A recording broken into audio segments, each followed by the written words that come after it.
Sir എന്നോട് വരാൻ പറഞ്ഞിരുന്നു. നീ രാഹുൽ എന്ന് പറഞ്ഞ പെണ്ണിനെ പീഡിപ്പിച്ചിട്ടുണ്ടോ? സാർ ഞാൻ പീഡിപ്പിച്ചിട്ടില്ല. സത്യം എന്താന്ന് ഞാൻ പറഞ്ഞുതരാം. ഹലോ, ഇൻഫ്ലുവൻസർ അല്ലേ? എന്ത്? എന്റെ പേര് രഹന.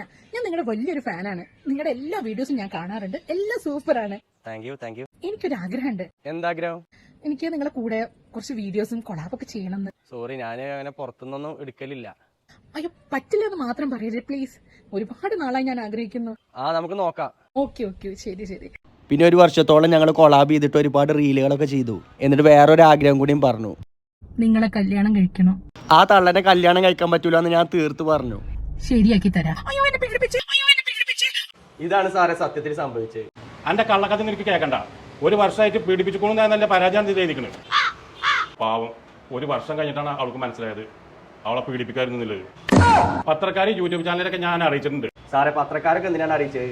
ഞാൻ കുറ്റക്കാരനാണോ എന്നുള്ളത് കോടതി പറഞ്ഞതിന് ശേഷമല്ലേ എന്നെ ശിക്ഷിക്കേണ്ടത്. പക്ഷെ ഞങ്ങളുടെ രീതി അങ്ങനെയല്ല. ഒരു പെണ്ണ് പരാതി തന്നു കഴിഞ്ഞാല് ഞങ്ങൾ പത്രക്കാരെയും ചാനലുകാരെയും വിളിച്ചിട്ട് ആദ്യം നാറ്റിച്ചു. അത് കഴിഞ്ഞിട്ട് എന്നെ ജയിലിടും. പുറത്തേക്ക് ഇറങ്ങിയിട്ട് വേണമെങ്കിൽ നിരപരാധിത്വം തെളിയിച്ചോ. അപ്പൊ എന്റെ അഭിമാനം തേങ്ങാക്കൊല നടക്കണ ജയിലിലേക്ക്. വിവാഹ വാഗ്ദാനം നൽകി പീഡിപ്പിച്ചെന്ന പരാതിയിൽ സോഷ്യൽ മീഡിയ ഇൻഫ്ലുവൻസർ പിടിയിൽ. സോഷ്യൽ മീഡിയയിലൂടെയാണ് പരിചയപ്പെടുന്നത്. പിന്നീട് ഇരുവരും തമ്മിൽ സൗഹൃദത്തിലായി നിരവധിയുമായി ഇതിനോടകം എടുക്കുകയും ചെയ്തിട്ടുണ്ട്. ഇതിനിടയിലാണ് വിവാഹ വാഗ്ദാനം നൽകി വീട്ടിൽ വെച്ചും ഒപ്പം മറ്റിടങ്ങളിൽ വെച്ചും പീഡിപ്പിച്ചു എന്നുള്ള പരാതിയാണ് ഇപ്പോൾ യുവതി